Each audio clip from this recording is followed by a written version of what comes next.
Welcome to Break the Needle. I'm your host, Adam Zivo, and I'm here to guide you through Canada's problems with drugs, addiction, and crime.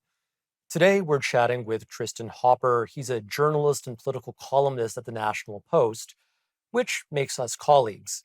Now, like myself, Tristan cares deeply about drugs and crime and often writes about these subjects.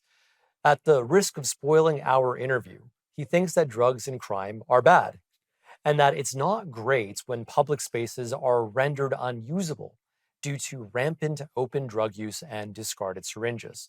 Now, Tristan recently wrote a book touching upon this subject titled Don't Be Canada: How One Country Did Everything Wrong All at Once. It's a great read, very clear and concise. I'd highly recommend it if you want to understand why our streets are so chaotic these days. So, with that being said, let's welcome Tristan onto the show so he can tell us about what he's discovered. Hey, how are you today? Good. Thanks for having me. So, first of all, I just want to understand, how did you become so passionately involved in the debate around drugs and crime? Oh, just that it's something I sort of noticed 10 years ago, and this is probably something you've encountered as well. You had sort of harm reduction being pushed very hard. And back then, if you tried to find sort of a dissident voice, someone to say, maybe this isn't a great idea. The four pillar strategy is not being pursued. That's the strategy where, harm reduction would be one of four things you would do. And they included law enforcement and other things. So it was essentially noticing that, what was being said by the expert class was very different from what was happening on the ground level.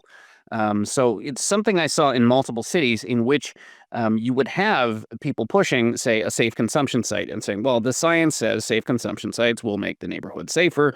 They will reduce your rate of overdose. Everything is good about this. There are literally no downsides.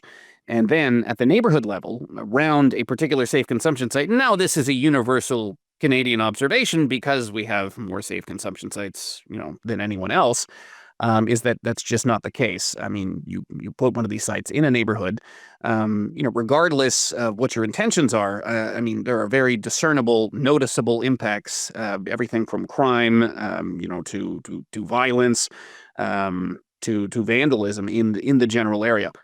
So it was just my early observation. And I've probably been occasionally on this beat ever since 2011, 2012.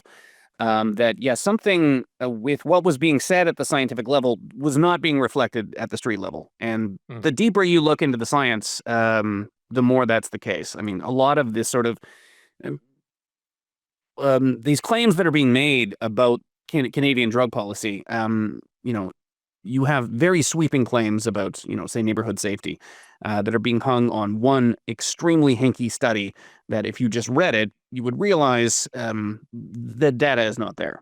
Okay, so we're looking at bad science being made, used to make really sweeping claims that whitewash all of these negative consequences of these harm reduction programs. And I just want to, clarify, this is not something that is theoretical for you, right? Because you're based in Victoria, which, from my understanding, has maybe deteriorated a little bit in terms of public safety over the past 10 years as harm reduction has become more popular. It's not quite Vancouver, but I was born and raised in Victoria, and there's been when you look at sort of drug experiments that have been pursued by Canada, Victoria has gotten it about as strongly as Vancouver. So safe consumption sites, harm reduction. Low barrier hotels is sort of a big one that really cropped up during the COVID-19 pandemic. This is the government, purchasing basically an entire hotel and then turning it into a low barrier shelter with a safe consumption site on site.